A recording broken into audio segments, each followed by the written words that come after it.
నమస్తే. హర్యానా జమ్మూ కాశ్మీర్ ఎన్నికల రిజల్ట్ వచ్చేసింది. హర్యానాలో సర్వే సంస్థలు ఎగ్జిట్ పోల్స్ అంచనాలను తలకిందులు చేస్తూ హ్యాట్రిక్ విజయాన్ని కమలం పార్టీ కైవసం చేసుకుంది. హర్యానా చరిత్రలోనే వరుసగా మూడోసారి ఒకే పార్టీ అధికారంలోకి రావడం మొదటిసారి.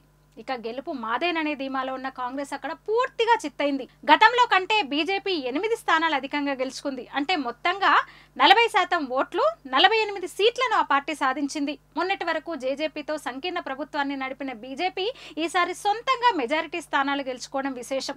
ఇక కాంగ్రెస్ 37 స్థానాలకు పరిమితం కావాల్సి వచ్చింది.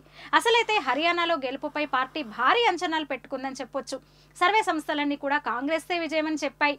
ఉదయం కౌంటింగ్ మొదలైన నుంచి కూడా కాంగ్రెస్ హవానే కొనసాగింది. దీంతో పార్టీ శ్రేణులు సంబరాలు కూడా మొదలుపెట్టాయి. దేశవ్యాప్తంగా ఆ పార్టీ నాయకులు శ్రేణులు వేడుకల్లో మునిగి ఉన్న వేళ ఊహించని విధంగా బీజేపీ ముందంజలోకి వచ్చింది. ఈ ఎన్నికల్లో బాగా దెబ్బతిన్నది జేజేపీ అని చెప్పొచ్చు. గత ఎన్నికల్లో 10 స్థానాలతో బీజేపీ ప్రభుత్వంలో భాగస్వామిగా ఉన్న ఆ పార్టీ ఈసారి ఖాతా తెరవలేదు. ఇక ఇండిపెండెంట్లు 3, ఐఎన్ఎల్డీ నుంచి 2 గెలిచారు. ఇక జమ్మూ కాశ్మీర్ విషయానికొస్తే ఈసారి ఊహించిన ఫలితాలే వచ్చాయి. ఇక్కడ ఎన్డీ కూటమి అధికారాన్ని కైవసం చేసుకుంది. ఎన్సీ 42 స్థానాలు, కాంగ్రెస్ 6 సీట్లు గెలుచుకోగా బీజేపీ ఖాతాలో 29 సీట్లు పడ్డాయి. ఇక పీడీపీ దారుణంగా దెబ్బతింది. కేవలం 3 స్థానాలకు పరిమితమైంది. అయితే ఓట్ షేర్ విషయంలో బీజేపీ ముందుంది. అన్ని పార్టీల కన్నా ఎక్కువగా 26% ఓట్లను ఆ పార్టీ దక్కించుకుంది. చిత్రంగా ఇండిపెండెంట్లు 25% ఓట్లు కొల్లగొట్టగా ఎన్సీ 24% ఓట్లు సాధించింది. గతంలో 18% ఓట్లు సాధించిన కాంగ్రెస్ ఈసారి కేవలం 12% ఓట్లను మాత్రమే దక్కించుకుంది. కేవలం 6 సీట్లకు పరిమితమైంది. అది కూడా కశ్మీర్లోనే. జమ్మూలో ఆ పార్టీకి 1 సీటు దక్కలేదు. ఇక జమ్మూ కాశ్మీర్లో బాగా దెబ్బతిన్న పార్టీ పీడీపీ కిందటి ఎన్నికల్లో 28 సీట్లు సాధించగా ఈసారి కేవలం 3 సీట్లకు పరిమితమైంది.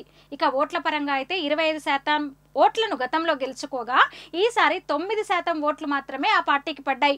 జమ్మూలో అధికారం చేపట్టకపోయినా తన స్థానాన్ని భద్రపరుచుకుంది బీజేపీ. గతంలో కన్నా సీట్లు ఓట్లను పెంచుకుంది. కిందటి ఎన్నికల్లో ఆ పార్టీకి 23% ఓట్ షేరు ఉంటే 3% పెంచుకుంది. సీట్లు 25 నుంచి 29కి పెరిగాయి. అయితే బీజేపీ గెలుచుకున్న అన్ని స్థానాలు జమ్మూలోనివే.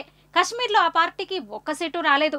ఎన్సీకి కిందటి ఎన్నికల్లో 21% ఓట్లు రాగా ఈసారి మరో 4% పెరిగాయి. ఇక 15 స్థానాల నుంచి 42కు పెంచుకుని అతిపెద్ద పార్టీగా అవతరించింది.